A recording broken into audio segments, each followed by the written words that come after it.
A millionaire CEO took the nanny to a company gala. But what she did shocked everyone. Before we begin, tell us in the comments, what city are you watching from? And don't forget to rate this story from 0 to 10 at the end. Enjoy the story. Lillian was helping Leo with a puzzle in her new job as a nanny when a cold voice broke the moment. She looked up and saw Oliver Blackwell standing at the living room door, his posture stiff, his expression firm. "I need to talk to you. Alone." Lillian looked up, still holding a giraffe-shaped puzzle piece. "Is something wrong with Leo?" "No, it's about tonight. You're coming with me to the company party." She blinked, confused. "Sorry, what?" Oliver crossed his arms. "You're going with me to the gala. Wear something appropriate." Lillian stood up quickly, still trying to understand what he had just said. "I'm sorry, Mr. Blackwell, but I was hired as a nanny, not to attend social events." "Tonight, you'll be both. The person who was supposed to go canceled last minute. I need someone." "You're here. Problem solved." She raised an eyebrow. "That's not in the contract." "It is now." He turned on his heel, as if the matter was closed. "Hold on." Lillian followed him into the hallway. "You really think you can just call me up like you're ordering a pizza?" Oliver turned slowly, his face unreadable. "I pay well. I already arranged someone to take care of Leo tonight, and I hired a stylist for you. Dress, hair, everything." Lillian crossed her arms, not backing down. "Something wrong with my hair?" He took a deep breath, staying calm. "What's already nice can be even better," she scoffed. Arrogant. "Be ready by 8 p.m., don't be late." And he left. Lillian stood alone in the hallway, heart racing, eyes on the door that had just closed. She walked back to the living room, where Leo was watching her curiously, holding a puzzle piece. "You're going out with Dad?" She took a deep breath. "Looks like it, buddy. But what about our dinosaur?" "He'll have to wait. Tonight, I'll be kind of like a princess." Leo smiled, not really understanding. Lillian sat back down on the rug, trying to act calm, but inside she was burning up. Oliver Blackwell thought he could control everything and everyone, and maybe he could. But she wasn't going to just follow orders. If she was going to that dinner, it would be on her terms. To show him and the world that she was more than just a nanny with a messy resume and an unfinished degree. At 7:05 p.m., the stylist arrived. She was a short, cheerful woman named Grace, who walked in like she was on a secret mission, carrying a rack full of red carpet-worthy dresses. "Miss Lillian, let's bring out your beauty. I love working with raw, authentic material." "Raw material?" Lillian raised an eyebrow. "In a good way, dear. You're beautiful. You just need a little help." With some hesitation, Lillian let Grace take over. The makeover included soft makeup, a simple updo with loose waves falling on her shoulders, and a flowing red dress with a classy cut that highlighted her slim waist and well-shaped shoulders. When she looked in the mirror, she barely recognized herself. Not because she looked like someone else, but because, for the first time in a long while, she saw something she hadn't allowed herself to see. Her best version. At 7:58 p.m., she walked down the mansion stairs, calm and composed. Oliver was waiting in the foyer, adjusting his tie. When he saw her, he froze. He didn't say anything at first, which, coming from him, was almost poetic. His eyes took in the dress, the hair, the simple earrings. Then he looked into her eyes. There was surprise. And maybe admiration? "You look acceptable." He cleared his throat. Lillian smiled, tilting her head slightly. "Not too bad for someone you hired as a nanny, huh?" Oliver ignored the comment and held out his arm. She took it, a bit sarcastically. "I'm going for me, just so you know." "Fine. As long as you smile in the photos and don't spill wine on anyone, your reasons are your own." As the front door opened and the car waited outside, Lillian's stomach turned. It was just one night. A show. A performance. But something inside her said things would never be the same again. The ballroom at the Westwood Hotel sparkled with gold and crystal. It was the night of the annual Blackwell Holdings event, where numbers were discussed behind toasts and appearances mattered just as much as contracts. Oliver walked in with Lillian at his side, and for a brief moment, the noise in the room seemed to stop. She was there, in a striking red. A light fabric dress that fit her naturally, without overdoing it. Her bare shoulders showed perfect posture. Her hair, loose in soft waves, moved slightly in the air conditioning. There were no flashy jewels or heavy makeup, just pure elegance. The first to notice the two of them was Meredith Kensington, Oliver's ex-fiancée, heiress to one of Chicago's most traditional families. She was standing with two company executives when she slowly turned, as if sensing the moment. Her eyes froze on the red dress. "Oh," Meredith gave a sideways smile. "Did you bring a date tonight?" Oliver replied with just a curt nod. Lillian stood firm at his side, a slight smile on her lips. Not broad, not shy, just confident. The smile of someone who didn't need to prove anything. "Hello," Lillian extended her hand politely. "Lillian Cruz." Meredith shook her hand with two fingers, as if handling something delicate. "Charmed. We hadn't met yet. Interesting color choice." Her gaze moved over the dress. "Red is bold, very noticeable." "That's right," Lillian smiled. "Being invisible never really appealed to me." Meredith forced a muffled laugh. "And do you work at Blackwell Holdings?" "Something like that." Lillian answered in a neutral tone. "Interesting." Meredith turned to the men around her. "Lately, the company has been adopting some rather creative inclusion policies." Oliver cleared his throat. "Meredith, if you're implying something—" "Oh, of course not," she shot back, smiling. "I'm just saying it's admirable to see the company investing in alternative talent." Lillian stepped forward slightly, tilting her head just a bit. "You know, I really admire women like you." "Really?" Meredith seemed caught off guard. "Of course. It takes courage to wear a dress with so many layers and still walk as if you're floating, and keeping your balance in those heels, that's an art." Meredith couldn't quite tell if that was a compliment or a dig, and that was exactly the effect Lillian wanted. Oliver looked at her in surprise. That had been elegant and clever and oddly fun. In the minutes that followed, many eyes turned their way as they walked toward the main table. Lillian kept her posture straight, greeting people with polite ease but no fuss. There was something about her, a mix of simplicity and confidence, that was intriguing. "Are you all right?" Oliver asked under his breath as they settled at the table. "I'm great," she replied, calmly picking up her napkin. "By the way, you should smile more. Your face looks friendlier when it's not frozen." He raised an eyebrow. "You know you're talking to the company president, right? And you know you're talking to someone who isn't afraid of presidents, right?" Oliver didn't answer, but the corner of his mouth threatened a smile.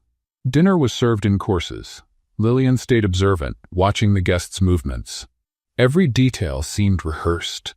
Laughter, toasts, the exchange of cards. It was corporate theater, and she, surprisingly, seemed to understand the script. By the second glass of sparkling wine, Meredith reappeared, this time with an elegant gentleman at her side. "Oliver, dear," she said with a sparkle in her eye. "This is Mr. Beaumont, one of our French investors in green energy. He wanted to meet your guest." "Miss Cruz," the man extended his hand. "A pleasure. We were just saying how your presence has been notable." Lillian shook his hand firmly. "Very kind. It's a pleasure as well." "Do you work in development?" he asked. Oliver opened his mouth to correct him, but Lillian was quicker. "I've been following some of the company's social projects, especially those focused on accessibility. I believe technology is only progress if it includes people, not excludes them." Beaumont looked at her with genuine interest. "Very well put." Meredith pursed her lips slightly. Lillian smiled. "In Paris, for example, there are community solar energy models that don't just supply power, but also train local residents to manage the systems. I'm not sure if you're familiar with the Les Lumières project data?" Beaumont looked visibly impressed. "Yes. Of course, it's one of our pilot projects." "I think it's fascinating. I read last quarter's report. The impact curve is promising." Oliver watched her, surprised. He had no idea she read reports. "Miss Cruz," Beaumont said, "would you be open to scheduling a meeting? I'd be curious to hear your ideas." Lillian nodded, still smiling. "I'd be happy to." When he walked away, Meredith stayed silent for a few seconds. "Wow," she finally said. "You really are full of surprises." "You learn fast when you pay attention," Lillian said. "And I pay close attention." Meredith forced a smile and stepped back, disappearing into the crowd. Oliver turned to Lillian, still processing what he had just seen. "Where did you learn about community energy?" "I haven't been a nanny my whole life, Mr. Blackwell. I had plans before I had to reinvent myself." "Reinvent? Surviving takes creativity." He stayed quiet for a few seconds. "You made a good impression." "I'm glad. I'm not here to make a bad one." Beaumont actually thought you were an executive. Maybe one day I will be. Who knows? Oliver held his wine glass, watching her carefully. What else do you know that you haven't shared? She looked at him with a spark in her eyes. That, you'll have to find out. The morning after the event, Oliver Blackwell couldn't focus on anything. The financial report from the Seattle branch? Ignored. A call from the legal director? Postponed. Even his usual strong black coffee tasted off. All because of a woman in a red dress who was supposed to be just his son's nanny. Lillian had disrupted the smooth, predictable world he took so much pride in managing. He found her in the backyard, sitting with Leo under a tree, drawing dinosaurs with colored chalk. Her hair was in a messy ponytail, she wore a loose blouse and jeans, but her presence was just like the night before. Steady, confident, focused. "We need to talk," Oliver said, cutting into the moment like a fire alarm. Lillian stood up slowly. "Is this about the dinner?" "It's about the reaction to the dinner." He glanced at Leo. "Can you give us a minute, champ?" Leo pouted but ran inside with a handful of chalk. "What is it?" Lillian crossed her arms. "Last night, you made quite an impression. A positive one. All the investors were talking. Some even thought you were a new executive. It helped the company's image. And mine too." She raised an eyebrow. "Are you thanking me?" "Not exactly." He ran a hand through his hair. "I'm offering something, a deal, that you keep pretending to be my girlfriend for the next 2 months. Lillian let out a short laugh. "You're kidding." "I'm serious. We've got a lot of important business and social events coming up. My reputation and the company's would benefit if I were seen with someone like you. Someone like me, smart, well-spoken, and already part of the act, by the way." She looked at him for a few seconds. "And what's in it for me?" "A generous bonus, and if you want, we can update your contract with new terms. So I'd have to dress like a magazine model, walk next to you smiling, and stay quiet when the rich folks in your world start talking nonsense? You're free to respond, as long as it's with class." "All right then." She stepped closer. "Here are my conditions. First, full autonomy with Leo. I take care of him my way. Second, I dress how I want, whether it's for a party or coffee in the park. Third, no orders outside of what we agree on. And fourth, there's more? There is. I get to decide when the act ends. If I feel it's time to stop before 2 months are up, that's it. No debate." Oliver hesitated for a moment, then he nodded. "Deal." "Great." She held out her hand. "We have ourselves a fake agreement." He shook it, and in that quick touch, something unspoken passed between them. In the weeks that followed, Lillian's presence in Oliver's life grew stronger, not just at business events.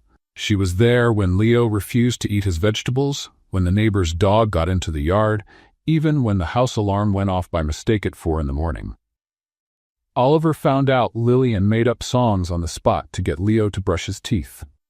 That she danced around the kitchen when she thought no one was watching. That she read company reports just out of curiosity and left notes with suggestions that, to his surprise, actually made sense. "You know, this solves a problem our team hasn't been able to fix in 3 months," he said one evening, holding one of her notes. "It just takes a little common sense," she replied, sipping tea with bare feet up on the couch. "You all live in such a bubble, you forget how regular people think." "Did you just call me out of touch?" "Politely." Thanks, I think." They looked at each other for a moment. Then they laughed like old friends, which, clearly, they weren't yet. The agreement between them included dinners, business lunches, magazine photo shoots, and even a yacht trip with European shareholders. Lillian always dressed elegantly, in her own way, and stood out with her light and sharp sense of humor. She never tried to fit into that world, and that's exactly what made her shine in it. "Your girlfriend is fascinating," one of the investors said during a dinner. Oliver simply nodded, not sure how to respond. Later that night, while driving back with Lillian in the passenger seat, he said, "You got a lot of compliments. That's because I know when to smile and when to throw in a joke. The trick is making a provocation look like charm. You like to provoke, and you like to control, so we're even."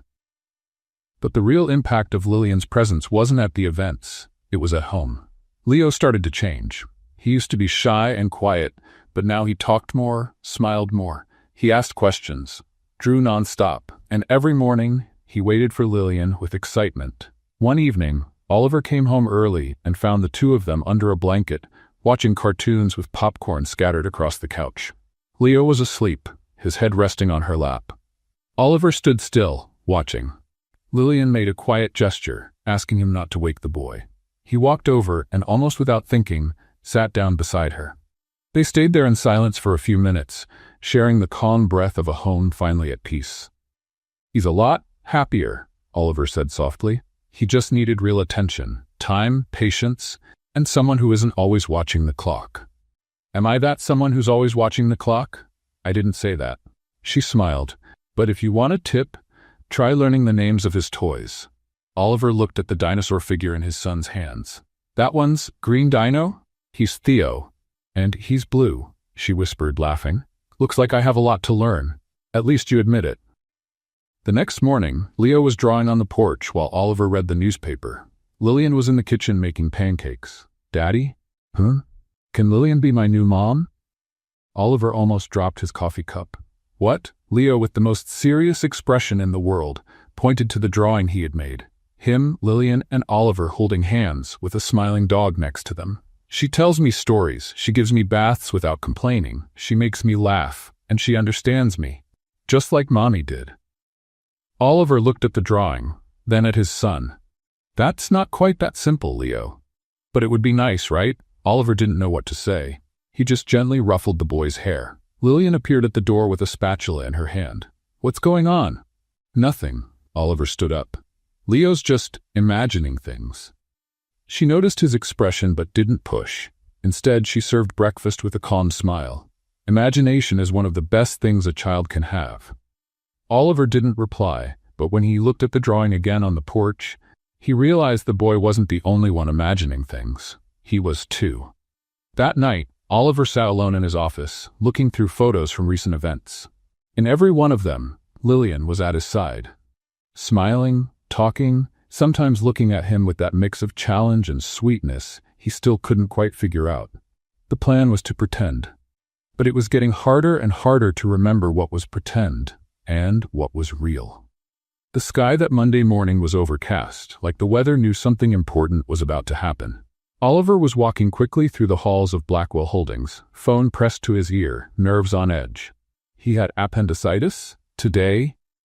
Oliver's voice came out somewhere between shock and panic. On the other end, his assistant tried to calm him. "Yes, sir. David is already at the hospital, but unfortunately, he won't be able to attend the Horizon Project presentation to the International Investor Board." Oliver hung up without replying. The meeting was in 1 hour, and the Horizon Project, a bold plan for urban restructuring with a social focus, was a risky bet. It needed more than just numbers. It needed meaning. And now, without David, their lead presenter, he had no spokesperson. He stepped into his office, unsure of what to do, and took a deep breath. That's when he heard footsteps behind him. "Is everything okay?" It was Lillian, carrying a folder with Leo's drawings from the night before. "No," Oliver replied plainly. "Our lead executive for Horizon is out, and this presentation could decide a $20 million investment." Lillian was silent for a moment. Then she placed the drawings on the desk, brushed her hair back, and said, "I can help. This isn't one of those moments where you offer to make tea, is it?" "No," she smiled, "but if you want, I can do that too. What I'm saying is, you showed me the reports. We've talked about this project many times, and what it's missing is exactly what I can offer. Which is humanity," she said it simply.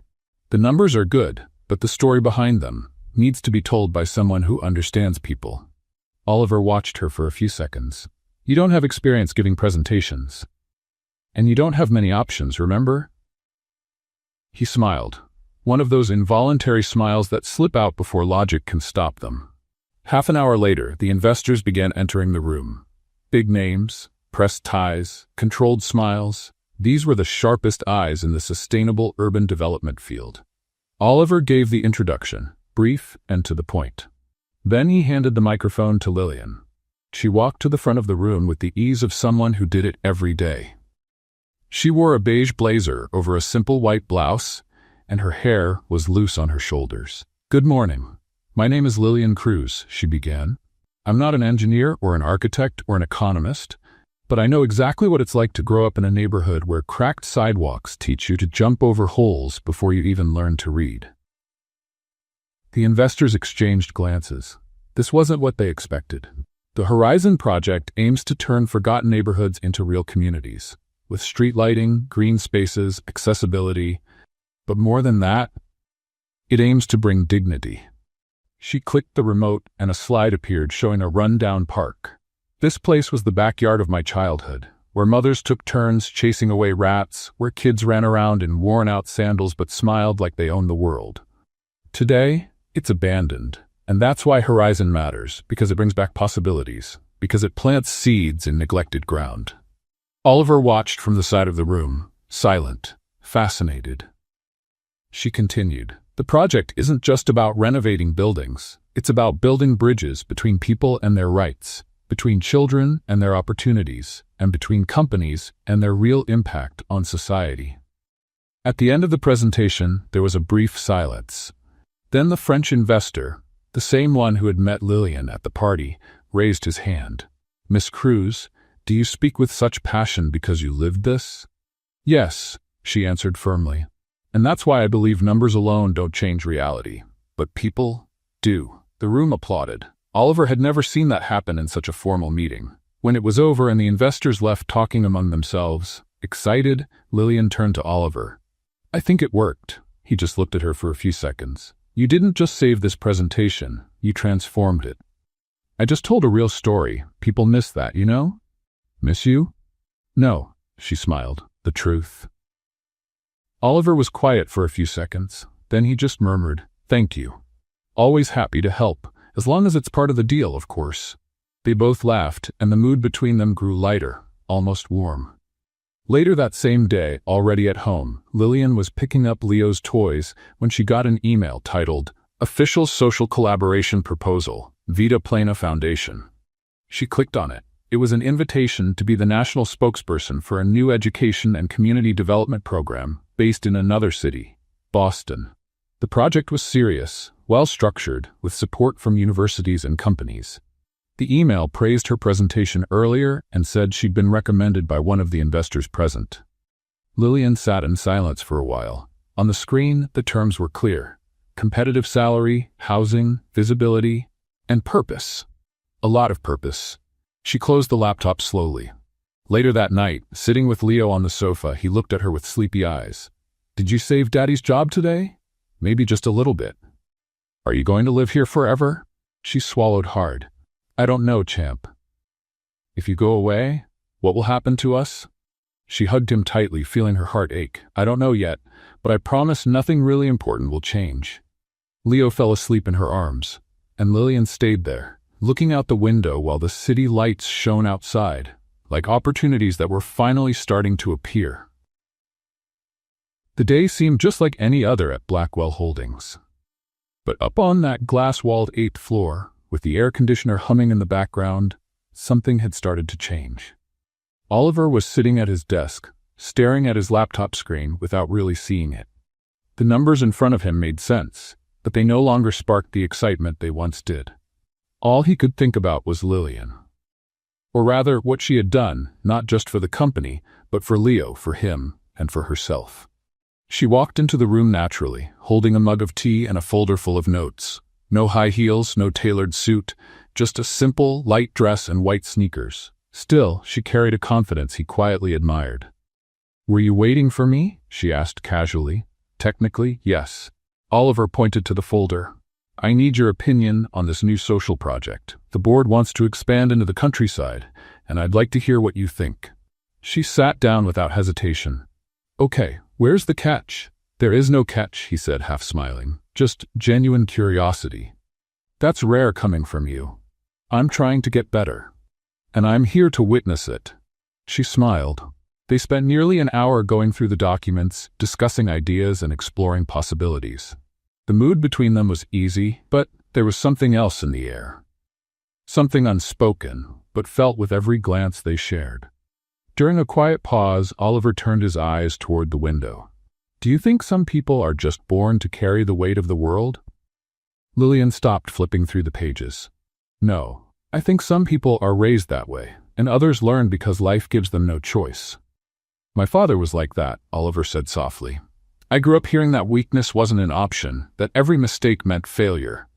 From a young age, everything was about goals, performance, perfection. I couldn't even mess up blowing out birthday candles. That sounds suffocating. It was. He sighed. I never got to choose what I wanted to be. Only what I was supposed to be, and even now, sometimes I find myself trying to please someone who's no longer around. Lillian looked at him gently. For the first time, he didn't seem like the cold, untouchable CEO everyone knew. He looked like a man tired of carrying his armor. And your mom? She asked. She died when I was 10. She was different, kind, patient. When she was gone, everything got tougher. She looked down, moved. After a moment, she said, I lost my mom too, more recently. I had to give up my scholarship when she got sick. I took care of her until the end. You had a scholarship?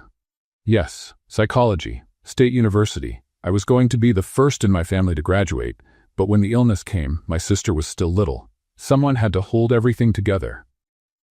You took all that on by yourself? I did. I worked as a cashier, waitress, nanny. I did whatever I could, and I never looked back. Oliver stayed silent for a moment. The kind of silence that comes from understanding. You're stronger than you look, and you're more fragile than you let on, she replied softly.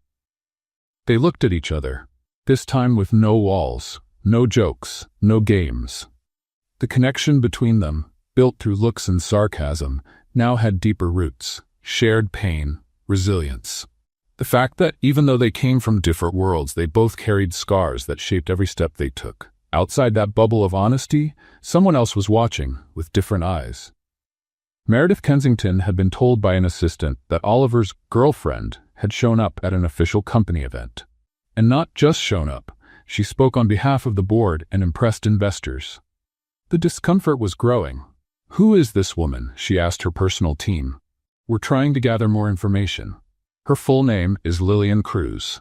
We have a previous address, records of her working as a nanny, caregiver, and store clerk, but very little in the official files.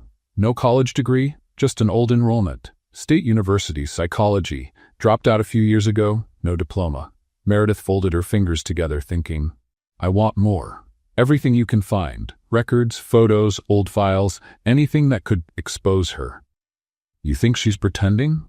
I'm not sure, but I do know when someone is somewhere they don't belong.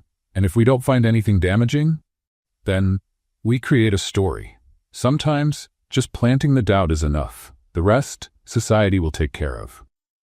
Meredith stood and walked to the window of her penthouse. From up there, everything looked under control, just like it always had. But something about Lillian threw her off. She was charismatic, genuine, and worse, she was starting to win people over, including Oliver. Meredith wasn't going to be replaced, especially not by someone who, in her view, didn't even belong in the room. At the office, Oliver and Lillian were saying goodbye after a long day. He was carrying a folder, and she had a notebook filled with handwritten notes. Going to see Leo now? He asked, opening the elevator door. Yes, he said he wants to show me a chalk masterpiece. Get ready. He mixed dinosaurs with rockets. Creativity's alive and well in that house. They stepped into the elevator together. The comfortable silence between them was a clear contrast to the early days of their working relationship. Now, it wasn't strange to share the space, until, just a few floors from the lobby, the elevator stopped. The lights flickered. Was that planned? Lillian asked, half laughing, half suspicious. Unfortunately, no. Oliver pressed the emergency button. It's happened before, but never with me inside. Perfect. My debut in corporate events and stuck elevators. He tried to contact maintenance, but there was no signal. The generator had also failed. Lillian leaned against the wall and crossed her arms. Looks like we'll be here for a while. At least the air conditioning's working. And there's nothing to eat. Terrible combo. You're hungry? I'm always hungry after 5. Survival rule from someone who once lived on 1 pack of crackers a day. Oliver looked at her again, with that mix of curiosity and admiration. You talk about things like that with such ease. Because if I don't laugh, I cry. And crying won't help us get out of the elevator. He chuckled, more relaxed now. You know, I used to think women like you only existed in movies. And I used to think men like you only existed in tax reports. Cold, arrogant, and soulless? Your words, not mine. They both laughed. But you know something, Oliver, she said, looking up at the ceiling. Sometimes what we think we know isn't even half the story. And are you talking about me? About me too. We protect ourselves so much, build walls, hide behind titles, behind sarcasm, and we miss what's real. He didn't say anything. Are you afraid? He asked. Of the elevator? No. Of other things, maybe. Like what? Like letting myself feel something, in a place where I was only supposed to work. He nodded slowly. I get that. More than you might think. Their eyes met. The silence that followed wasn't empty. It was full of everything they hadn't yet found the words to say. And in that metal box, stuck between floors, there was more truth than in many of those gala dinners. 30 minutes later, the elevator started moving again. When they stepped out, they walked in silence to the parking lot. Thanks for the talk. And for the company in captivity, he said. It was more fun than I expected, she replied. He hesitated for a moment, as if he wanted to say something else, but he just nodded. Good night, Lillian. Good night, Oliver. They each went their own way. Neither of them knew that, across the city, Meredith Kensington already had a file on Lillian spread across her desk, and a plan in mind. The dining room at Luxor, in the heart of Manhattan, was carefully designed to impress. A piano played softly in the background, silverware sparkled under the warm chandelier light, and Blackwell Holdings executives toasted with international investors over the close of a new round of deals. Oliver was there, elegant, tense. He wasn't a fan of social events, but he knew this night mattered, and somehow he wished Lillian were there with him. But this time, she hadn't come. He hadn't invited her. He was still processing everything they'd been through. The elevator, the conversations, and all the things they hadn't said. That's when Meredith appeared, wearing a flawless navy blue dress and the same confident sparkle in her eyes. She approached easily and took the seat beside one of the key British investors. Mr. Wilkins, have you met Oliver's companion? Meredith said casually, swirling her glass. Oh yes, the man replied. The young woman who presented the Horizon project. Very sharp. I was impressed. Meredith smiled. She is impressive, isn't she? And to think, she's actually his son's nanny. The words hit the center of the table like lightning. A few people exchanged glances. One waiter froze for a second before continuing to pour the wine. Oliver stared at Meredith, stunned. She went on, as if commenting on the weather. Don't get me wrong. I admire the boldness. A nanny at the heart of strategic decision-making. It's modern, really. Though personally, I prefer professionals with proper qualifications. Meredith, Oliver started, but his voice faltered. Wilkins cleared his throat, clearly uncomfortable. She seemed well prepared to me, no matter what her current job title is. Of course, Meredith smiled. But maybe the board deserves to know who's really influencing the company's decisions, don't you think? The words hung in the air, and that was exactly when Lillian appeared. She had come to drop off a signed document at Oliver's assistant's request. She wore a simple, elegant dress, nothing flashy, but enough to make her stand out. When she walked in and saw all the eyes on her and Oliver's pale expression, she felt it. Something was wrong. Oh, what a coincidence, Meredith said loudly. We were just talking about you. Lillian stopped steady. I hope it was something useful. It always is, Meredith replied. We were just explaining to the investors that you're actually little Leo's nanny. The room fell silent. Lillian took a deep breath. She didn't shrink back. She didn't flinch. She simply looked at each of their faces. Yes, I'm a nanny, and very proud of it, she said firmly. And before that I was a cashier, a clerk, a waitress, a caregiver, a cleaner. But no matter the job, I always did my best. She turned to Oliver, waiting for him to say something. A gesture, a word, a sign of support. But he stayed silent, frozen, like he'd been blindsided, but couldn't find the strength to respond. I see, Lillian said, her throat tight. Thank you for reminding me where I came from, and especially where I don't want to stay. She turned and walked out. No tears, no drama, just a dignity that left the room quiet for long seconds. Hours later, Oliver was sitting in his office, dinner long over, his mind racing. Why didn't he say anything? Why had he stayed silent when it mattered most? He closed his eyes, trying to find an answer that didn't sound like an excuse. That's when he noticed on the side table a craft paper folder with colored tabs. Project Portfolio, Lillian Cruz, the cover read. He opened it. Inside were sketches, ideas, maps, charts, social action plans, community education projects, neighborhood redevelopment proposals, programs to support single mothers, all drawn by hand, with detail, with passion, old dates, things she had dreamed up before taking her first nanny job.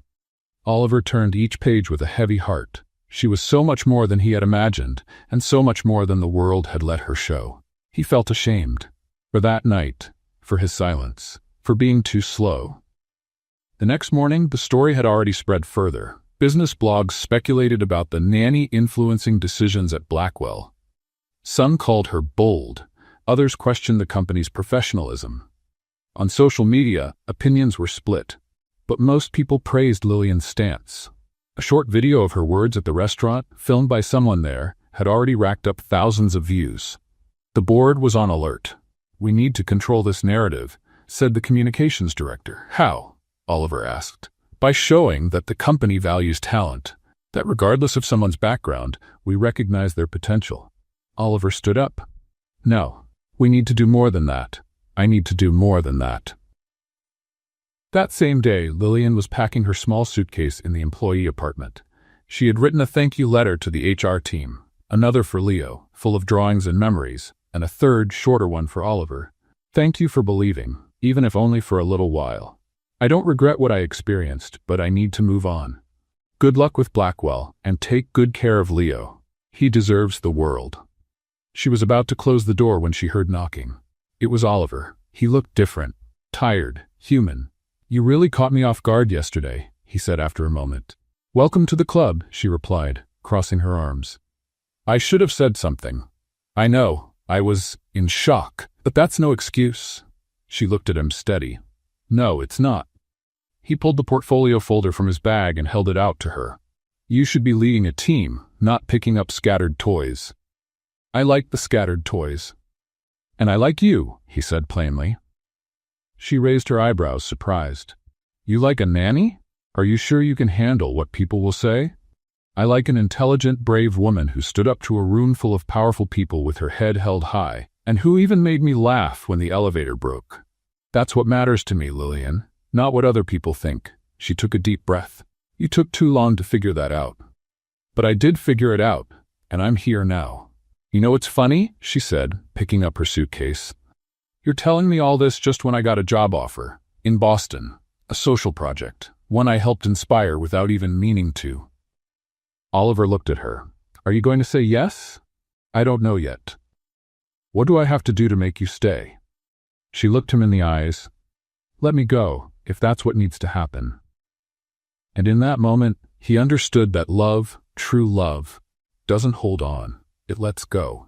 Oliver wasn't exactly sure what he was looking for when he got in his car that morning and drove to the address Lillian had left in the company's records. But something in his chest told him he needed to see her, not just to apologize, but to understand who she really was. And maybe, for the first time, to understand who he really was. The scenery slowly began to change.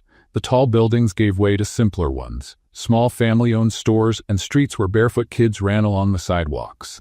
It was a modest neighborhood, but full of life. Colors, voices, smells, and stories. He parked the car and took a look around, unhurried. A group of kids played near a community school. A few women chatted in front of a bakery. And around the corner, he saw a modest building painted light blue, with a banner hanging over the entrance, Luz Viva Community Center. There, he saw a mural covered with children's drawings, thank you notes, and photos taped to the wall. In many of them, Lillian was smiling with other women and children, holding signs with phrases like, "Education changes lives," and "Together we're stronger."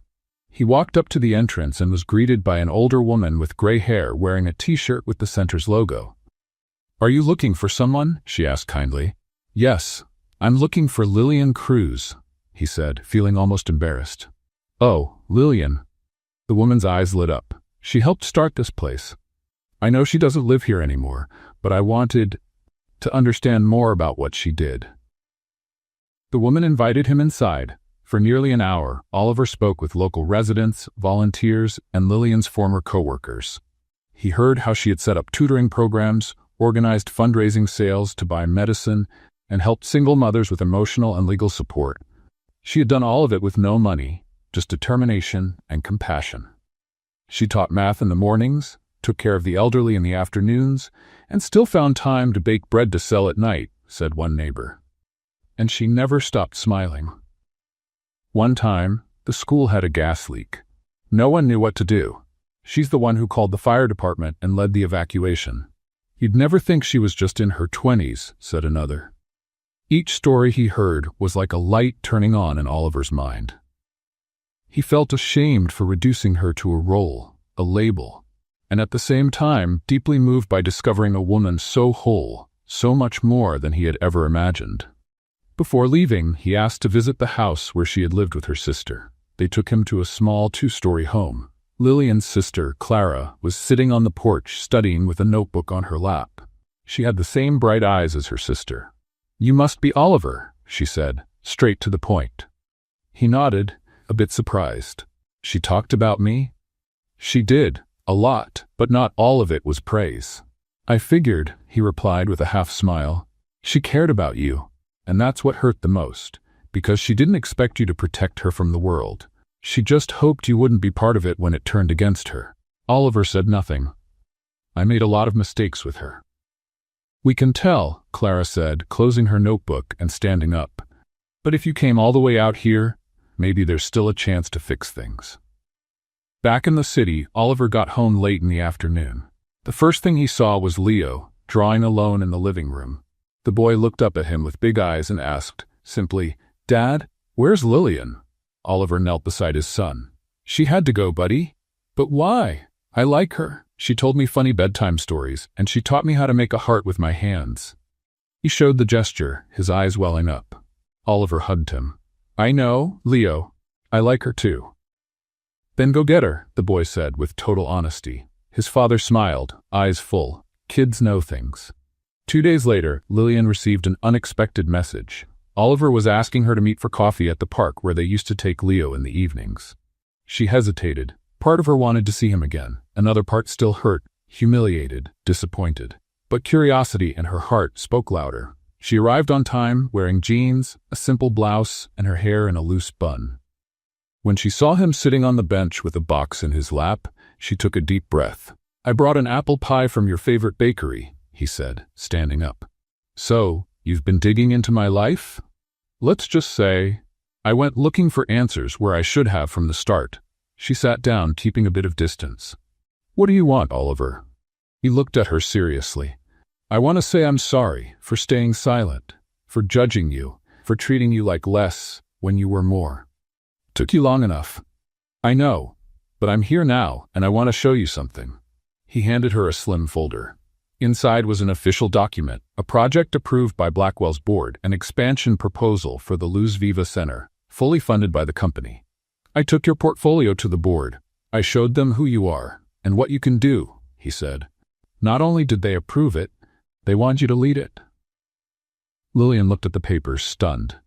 "Is this for real?" "Completely. You'll be the director of the new social impact program. Full independence, your own team, a brand new office. In New York? Anywhere you want." She took a deep breath. "This changes a lot of things." "I hope it does. But it doesn't change what happened between us." Oliver lowered his eyes. "I know, but I also know that you're the only person I want to share all of this with. Work, life, fears, and Leo misses you every day." She fought back the emotion. "I don't trust you anymore, Oliver." He nodded quietly. "But I want to trust you again," she said finally. "That's up to you." His eyes lit up with hope. "Then let me prove it. One day at a time." "Starting now?" "Starting now." He held out his hand. She looked at it for a second. Then, with a slight smile, she took it. Oliver's office was quiet that morning. The large windows let in the natural light, and the city skyline looked farther away than usual. On the desk was a single light brown envelope, marked with the name Lillian Cruz. He ran his fingers over the surface of the paper, hesitant. He had written that offer with help from legal, HR, even marketing, but it was more than just a job offer. It was a genuine attempt to rebuild something, to fix what he could no longer ignore. With a deep breath, he picked up his phone and sent the message. "I need to talk to you. Today. No games." At the agreed time, Lillian entered the Blackwell building. this time as a guest. She wore a white button-up shirt with the sleeves rolled up and dark jeans. Her hair was pulled back in a simple bun, and she carried a leather folder under her arm. Upstairs, the receptionist greeted her with a hesitant smile. Everyone knew who she was now, and everyone was talking. Oliver stood waiting. When she walked in, he didn't smile or move too close. He respected her space. "Thanks for coming." "Nice to hear you say please," she replied, sitting with a steady posture. "You asked me to change." "I'm trying," he said as he sat down too. "Here's the offer. I'd like you to read it before saying anything." She opened the envelope and read carefully, silently. Social Impact Coordinator, Blackwell Holdings. Full-time contract, competitive salary, full project autonomy, freedom to choose her team, budget guaranteed. She looked up. "Looks good. But I've learned that in this company, what looks good can be just for show. Not this time, it's real." "Then here are my terms." She pulled out a printed sheet from her folder. "I want complete freedom to define the areas of work. No vetoes from the board. My team will be chosen entirely by me. No one sent in to keep an eye on things." "Done. Social reports won't become marketing material. I want real action, not just pretty pictures for social media." "I agree." "And our relationship will be strictly professional. No lunches, no dinners, no meetings or comments outside the work environment." Oliver nodded. "I understand, and I accept." "Good. In that case, we can begin." She extended her hand. He shook it firmly. An invisible agreement of respect had just been sealed. Lillian was met with curious looks and whispers during her first few days. Some watched with admiration, others with doubt. But she wasn't fazed. She started at the ground level, meetings with employees from every department, active listening, and visits to areas of the company that had long been overlooked. She built her team with people who had also been underestimated. A brilliant intern from a Latin background, a senior analyst with a passion for inclusion, and a former public school teacher with experience in community programs. In the following weeks, Lillian led internal workshops on empathy in the workplace, launched a scholarship program for at-risk youth, and reopened partnerships with nonprofits focused on education and health. The impact was immediate. Headlines started appearing on business news sites. Blackwell Holdings reinvents its social responsibility with new coordinator. From nanny to leader, Lillian Cruz's rise inspires change in the corporate world. Oliver watched everything from a distance. He didn't interfere. But now and then, he'd walk past the new department and see her laughing with the team, coordinating things with passion. And in that smile, there was something he recognized and missed. One afternoon, while she was planning a visit to a project in another neighborhood, Lillian was surprised by a note left on her desk. "If you have time, I'd like to go with you, just as an observer. No agenda. Oliver." She read it twice without reacting. She thought about refusing, but part of her wanted him to see, not her, but what she did. The next day, he was there at the agreed time, wearing dark jeans, sneakers, and an open-collar shirt. No security, no assistant. They went together to the community where Lillian had launched her new project, helping women who were heads of households learn entrepreneurial skills. They're learning to make handmade soaps, candles, bread. Later they'll sell them at a small market we're setting up with microloans from the company, Lillian explained. Oliver listened carefully. This is more than a program, it's independence.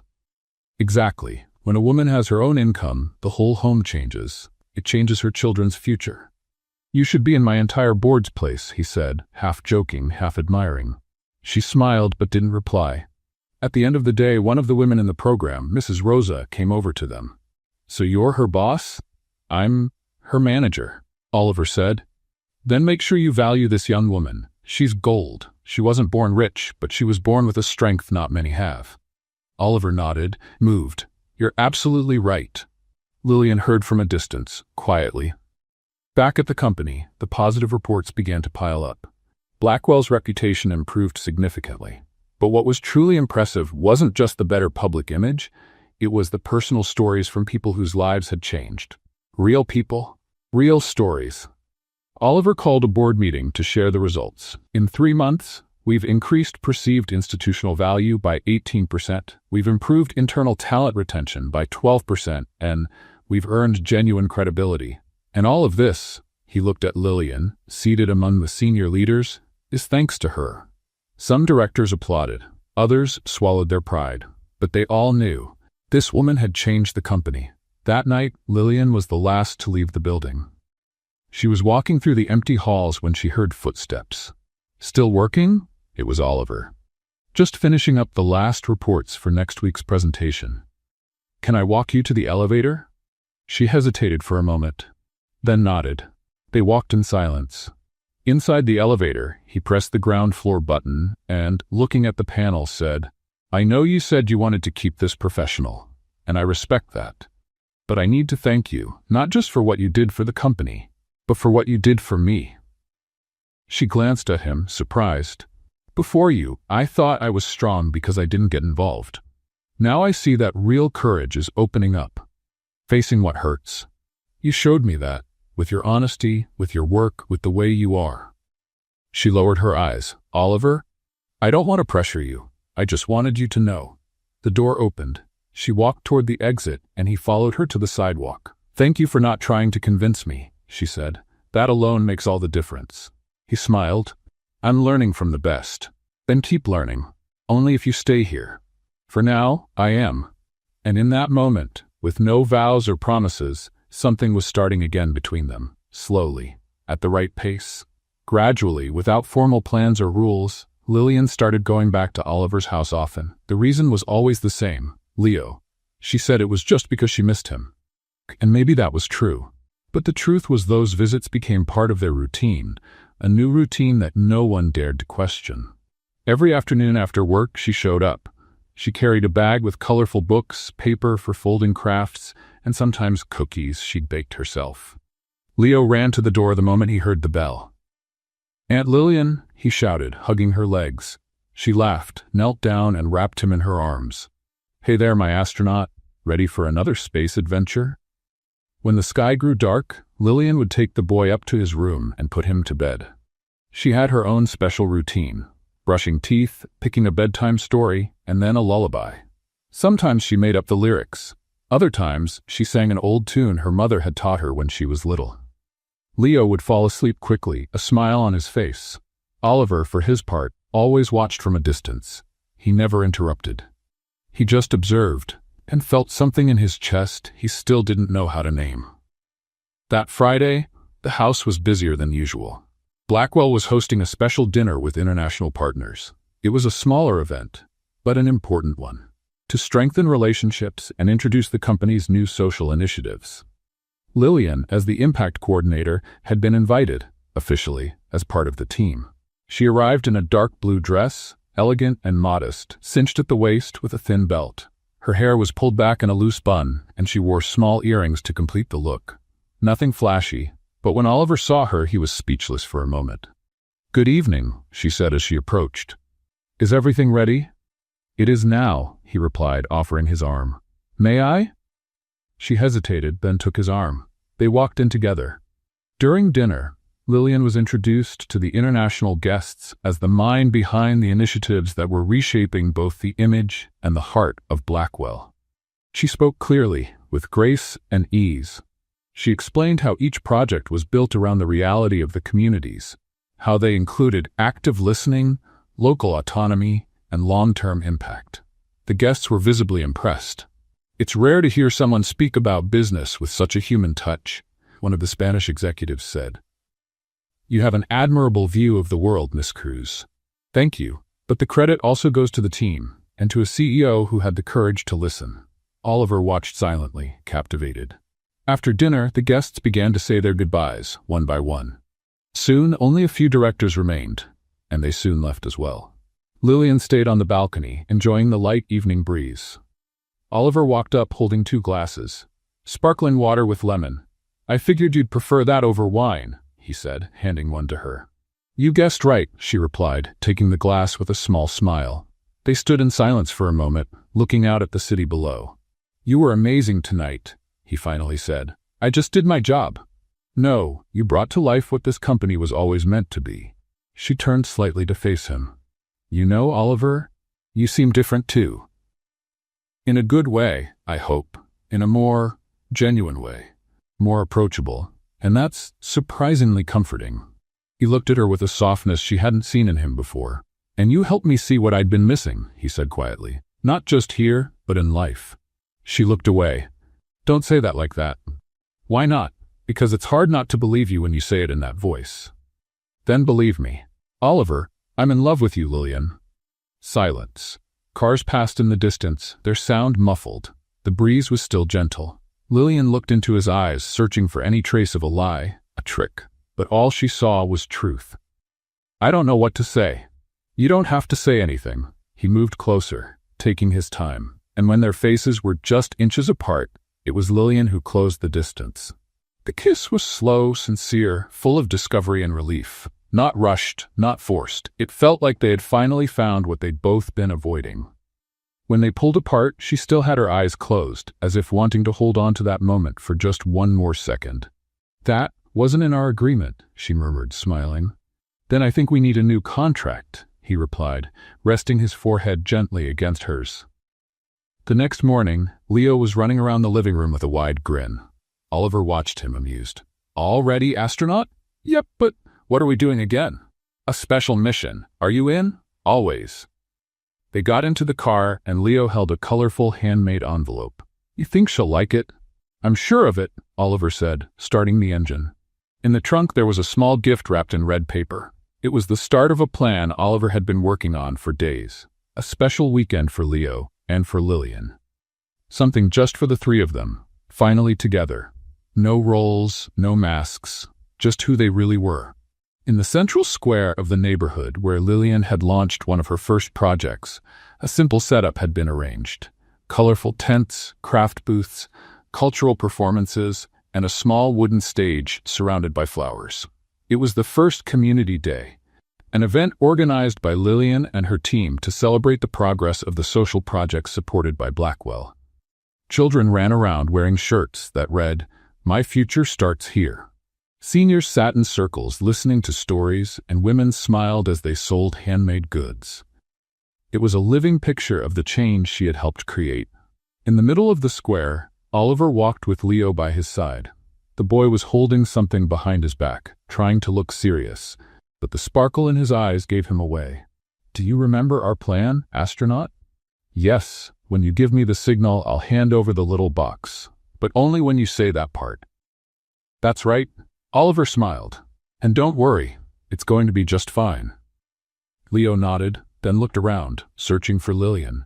When he spotted her on stage helping one of the organizers set up the microphones, he pointed and smiled. She looks really pretty today, Dad. She always has. I just took too long to see it. The event opened with simple presentations, testimonies from project participants, music, and heartfelt speeches. Lillian guided everything with calm and confidence, moving through the crowd, comforting the shy, encouraging the bold. When the microphone was passed to Oliver, the room went quiet. He stepped onto the stage with a serious expression, but his eyes were shining. Good afternoon, everyone, he began. Today, I'm not speaking as a CEO or a businessman. I'm speaking as someone who's been changed by this community, by this project, and by one person in particular. Lillian's eyes widened, and she stopped where she was. When I first met this woman, I was a very different person. I believed success meant control, that results came from the top down, and that emotions were just distractions. A few soft laughs spread through the audience. She came into my life unexpectedly, first as my son's nanny, then as someone who wasn't afraid to speak her mind, someone who stood up to me, challenged me, and changed me. He paused, swallowing hard. Lillian, you showed me that real leadership comes from the heart. That empathy isn't weakness, it's strength. That taking care of others is what really matters. He took a deep breath and looked at Leo, who got the signal. The boy walked up to the stage holding a small blue box. All eyes followed him, charmed. Dad, Leo said, handing him the box with a big smile. Is it time? It is. Oliver knelt on the stage. The entire crowd went silent. Lillian Cruz, he opened the box. Revealing a pair of simple, elegant rings. Would you change the rest of my life by saying yes? Lillian covered her mouth. Tears were already streaming down her cheeks. Her eyes were wide and her breathing short. Oliver, I love you, and I want to build a life with you, a real life, with Leo, with our flaws, with everything we are and everything we could be. She started to laugh through the tears. This is absolutely unexpected. I know, but it's also absolutely real. You did all this? She motioned to the setup, the event, the stage, with help from the amazing team you built. And Leo knew? He rehearsed with me. What if I had said no? Then we'd have to come up with a very sad alternate ending, he replied, making the crowd laugh. She slowly stepped down the stairs, walking up to him on the stage. She stood in front of Oliver, still on one knee, and held out her hand. You're crazy. A little, and very stubborn. Definitely. And still I say yes. The plaza erupted in applause. Leo jumped and shouted. She said yes, and ran over to hug them both. Oliver slid the ring onto her finger with trembling hands, and she did the same. Then he stood and pulled her into a long, tight hug. The kiss that followed felt like the natural ending to that moment. Light, real, filled with laughter and tears all at once. Meanwhile, across the city, in a sleek and dimly lit apartment, Meredith was watching the live broadcast of the event with a drink in hand. Her phone slipped slightly from her fingers as she watched the footage of Oliver kneeling on stage. This can't be happening, she muttered, eyes fixed on the screen. In a last-ditch attempt to ruin the moment, she opened her laptop, pulled up an unfinished file with old documents and clippings about Lillian's past, and began preparing an anonymous post to stir up old controversies. But something happened. Before she could click publish, she saw the comment section of the livestream flood with messages. What a beautiful love story. Never seen Mr. Blackwell smile like that. This woman changed everything. So inspiring.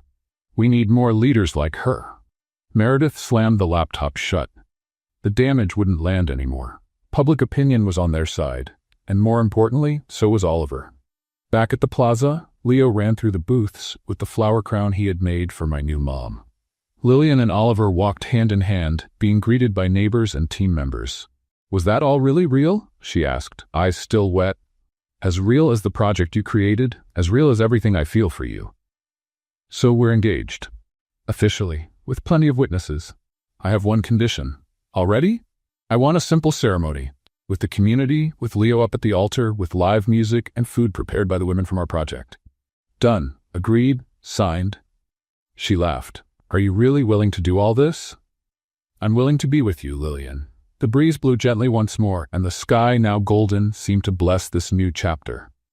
3 months passed since the proposal in the square. 3 months of simple planning, meetings with the community, and decisions guided more by the heart than by any protocol.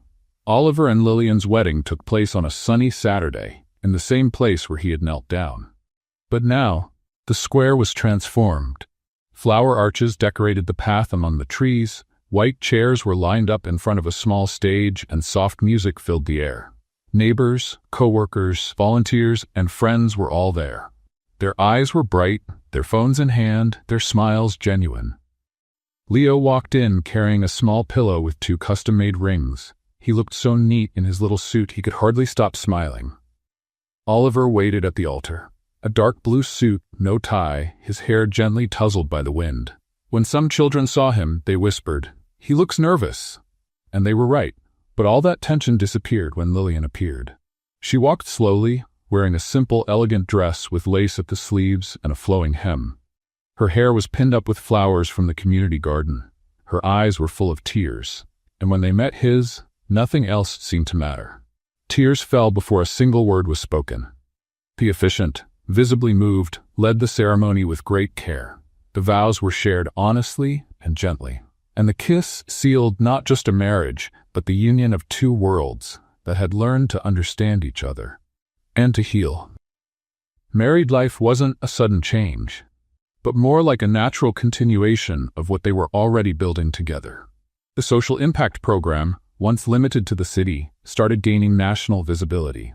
With Oliver and Lillian leading side by side, new centers were opened in other states, always respecting local culture and focusing on what people truly needed. Lillian organized the teams, led the training, and kept close watch over every pilot project. Her ability to listen, to care, and to transform was the driving force behind the program's success. Oliver, in turn, learned to step out of the office. He started visiting sites, joining community meetings, and sometimes even helped out himself. Literally. During the building of a library in a small rural town, he was seen carrying bricks and drinking coffee from a metal mug alongside the workers.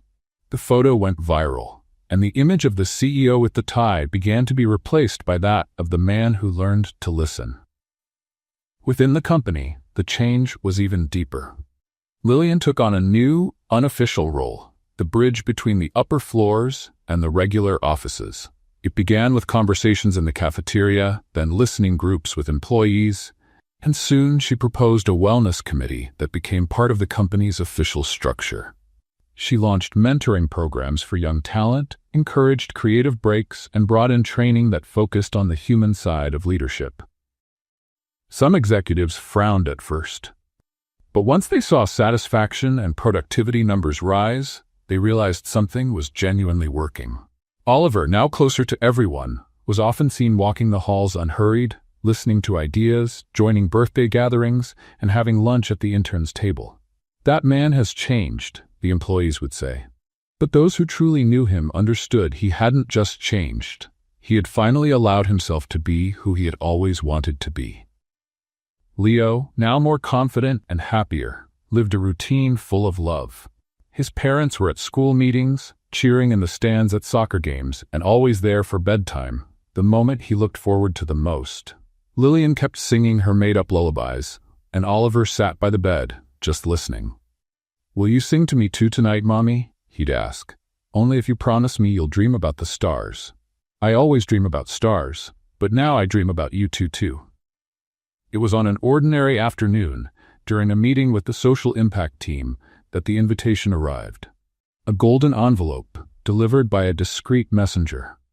Inside was a letter signed by a National Committee for Sustainable Development and Social Innovation.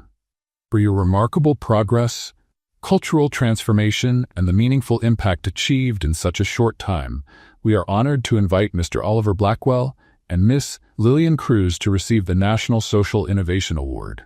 There would be a ceremony in Washington the following month, with media coverage and the presence of government officials, investors, and international organizations." Lillian's eyes widened. Oliver smiled, proud. "This is yours, Lillian. You're the one who built all of this. We built it together. But you're the one who taught me how to start." The next night, sitting on the porch at home, the two of them gazed up at the sky. "You know," Lillian said, resting her head on his shoulder, "I used to think happiness was something far away, a someday, a place, a dream. And now I think it's right here." He took her hand, holding it firmly, "And this is just the beginning." From the bedroom, Leo shouted, "Are you going to come sing to me, or are you just out there being all lovey-dovey?" They laughed. "We're coming," they answered together. And they got up, ready for another ordinary night. One of those that, deep down, turns out to be the most extraordinary of all. The plane landed smoothly at Washington's airport. Outside, the sky was painted with shades of gold and blue, as if welcoming a new chapter in their story. Lillian adjusted her coat over her shoulders and looked out the window. "Can you believe that 3 months ago you were just telling me not to be late for a gala dinner?" Oliver smiled beside her. "And now you're the star of the biggest social award in the country. And I still get nervous about interviews. Just be yourself. That's what made the world pay attention." The hotel where they stayed was elegant but understated. Lillian had turned down anything too fancy. She preferred simple comfort over excessive luxury. In the room, Leo was jumping between the beds, wearing a little tuxedo. "Can I wear this to the ceremony?" he asked, excited. "You can. Just don't wrinkle your shirt," Oliver said, trying to sound serious. Lillian finished putting on her lipstick and turned to both of them.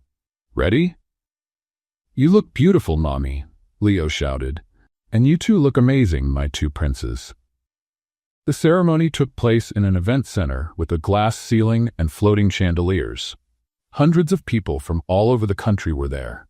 Community leaders, business owners, educators, and journalists. When the winners of the National Social Innovation Award were announced, the names Lillian Cruz and Oliver Blackwell echoed through the applause.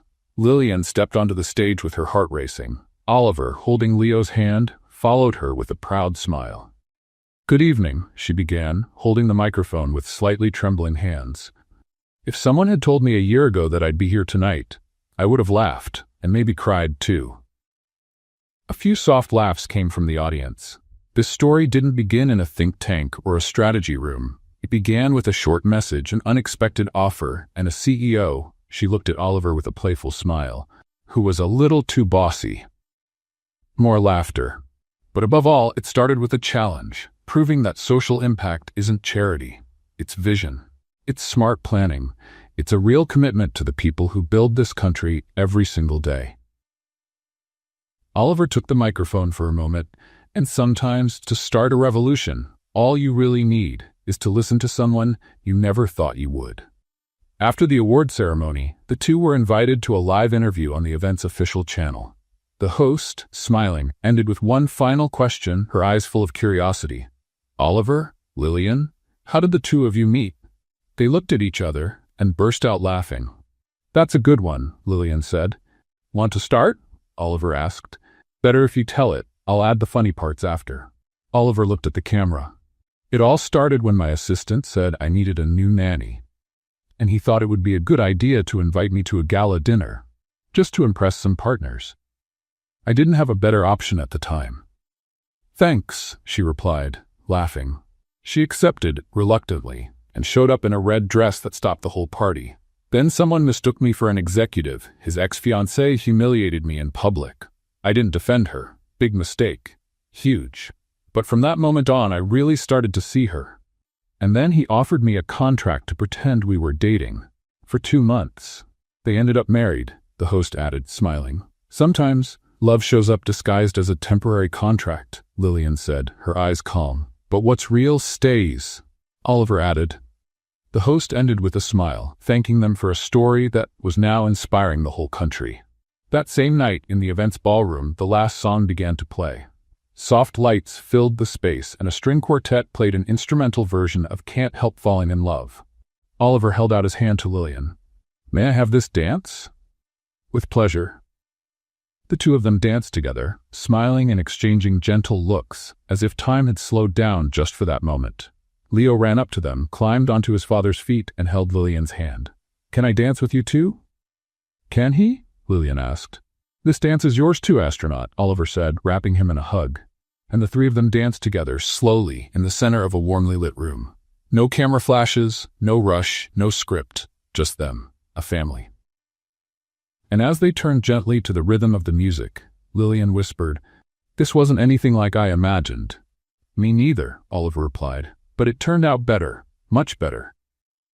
Standing quietly at the entrance, watching from a distance, the same journalist from the interview jotted down one final note in her notebook.